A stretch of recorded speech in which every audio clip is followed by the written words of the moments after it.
Welcome to the Tech Egg. Don't get scrambled. Enjoy the video.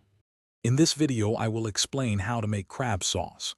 First, gather all your ingredients. You'll need fresh crab meat, about 2 tablespoons of butter, and aromatic vegetables like garlic and onion.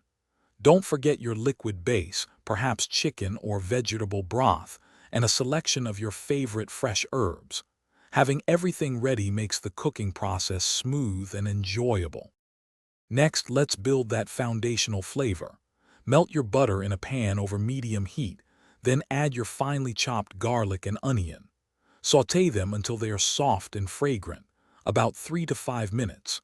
You can also add other vegetables, like bell peppers, at this stage. Once softened, deglaze the pan with a splash of white wine or a half cup of broth to capture all those delicious brown bits. Now it's time to introduce the star ingredient. Gently fold in your cooked crab meat, being careful not to break up those beautiful lumps. Pour in your liquid base, ensuring it just covers the ingredients, and bring the mixture to a gentle simmer. To achieve your desired consistency, you can thicken the sauce with a simple roux or a cornstarch slurry, stirring continuously until it's just right. For the grand finale, let's add those finishing touches. Stir in a generous amount of fresh herbs such as parsley or chives to brighten the flavor and add a pop of color.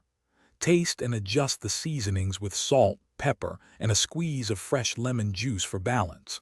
Your homemade crab sauce is now ready to be served warm over your favorite pasta, rice, or alongside other seafood dishes.